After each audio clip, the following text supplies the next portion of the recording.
একটি কথা বলা হচ্ছে যে ঋণ করে ঘি খাওয়া, বিলিয়ন ডলার এত বেড়ে গেছে ঋণ, আমরা ঋণগ্রস্ত হয়ে গেছে। এইটা কিন্তু অর্ধেক তথ্য। মাননীয় স্পিকার, আমি আপনার দৃষ্টি আকর্ষণ করতে চাই, আমরা আমাদের বিরোধী দলের মাননীয় সংসদ সদস্যরা এই বিষয়গুলি তোলেন, বিভিন্ন আলাপ আলোচনা আমরা দেখি কিছু কিছু মিথ তৈরি করা হয় অদ্ভুতভাবে এবং মানুষ বিভ্রান্ত হয়ে যায়। যেমন একটি কথা বলা হচ্ছে যে ঋণ করে ঘি খাওয়া, যে বাংলাদেশ সরকার বাজেট তৈরি করতে গিয়ে অনেক ঋণ করে এবং ঋণ করে বড় বড় প্রকল্প করে।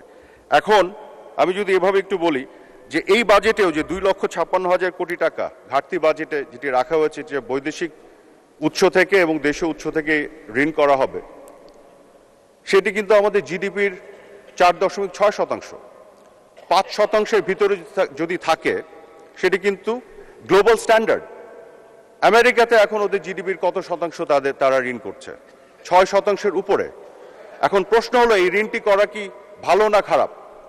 আমরা রাজস্ব আয় থেকে যে আয় হচ্ছে সেখান থেকে যদি আমরা বিনিয়োগ করে উন্নয়ন করি, তার উপর দিয়ে যে ঋণটুকু করা সম্ভব, সেই ঋণ যদি বাংলাদেশ সরকার না করে, তাহলে আমি কি করছি? এই ঋণের বিনিয়োগের ফলে যে উন্নয়ন হবে, সেই উন্নয়নের ফলে সাধারণ মানুষের যে সুযোগ সুবিধা তৈরি হবে, সেই সুযোগ সুবিধা থেকে আমি মানুষকে বঞ্চিত করছি। কাজে ঋণ করার যে প্রথা, এটা গোটা বিশ্বজুড়ে আছে, অতীতেও ছিল।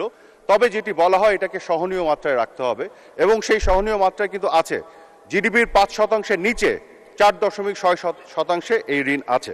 শুধু তাই নয়, আরেকটি বিষয় আমি আপনার মাননীয় স্পিকার আপনার দৃষ্টি আকর্ষণ করতে চাই।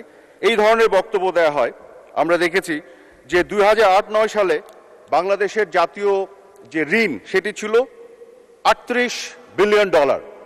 অনেকে দেখে বলবেন এটা বাড়তে বাড়তে বাড়তে 149 বিলিয়ন ডলার হয়ে গেছে।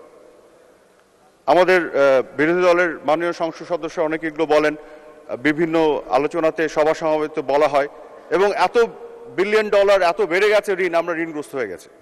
এইটা কিন্তু অর্ধেক তথ্য।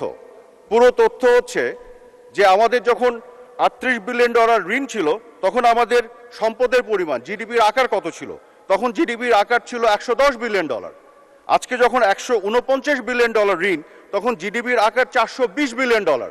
পৃথিবীর কোথাও শুধু ঋণ দিয়ে একটা দেশ ঋণগ্রস্ত কিনা সেটা মাপা হয় না, সবসময় তার সম্পদ এবং জিডিপির সাপেক্ষে মাপা হয়, যে কারণে টার্মিনোলজিটাই বলা হয় ডেট টু জিডিপি রেশিও।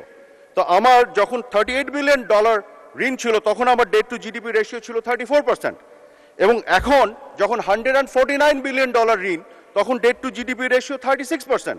আমি তো একই জায়গাতেই আছি। বরং আমাদের 420 বিলিয়ন ডলার জিডিপি আকার হওয়ার পরেও আমরা যদি 140 বিলিয়ন ডলার যদি আমাদের এই ঋণটি আমরা না করি, তাহলে আমরা জনগণকে, দেশকে উন্নয়ন থেকে বঞ্চিত করছি। সেটি হবে একটি খারাপ decision.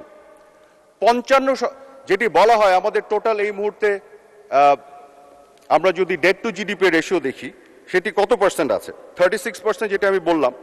World bank and IMF যে থ্রেশহোল্ড দিয়েছে যে ডেট টু জিডিপি রেশিও 77%-এর উপরে গেলে আপনি ঝুঁকির মধ্যে পড়বেন, তার ভিতরে থাকলে আপনি সহনীয় মাত্রায় আছেন। এবং এই যে ঋণের পরিমাণ বাংলাদেশের আমাদের জিডিপি সাপেক্ষে, সেই ঋণের পরিমাণ যদি রেশিও দেখেন, এই সাউথ এশিয়াতে বাংলাদেশ সবচেয়ে ভালো অবস্থায় আছে। পৃথিবীর বহু উন্নত দেশের চাইতে বাংলাদেশ ভালো অবস্থা আছে। কাজে অর্ধেক তথ্য দিয়ে দেশ খুব খারাপ অবস্থায় আছে, এই ধরনের কিছু বক্তব্য দেওয়ার চেষ্টা করা হয়। আসলে সঠিক তথ্য, পূর্ণাঙ্গ তথ্য দেওয়া উচিত।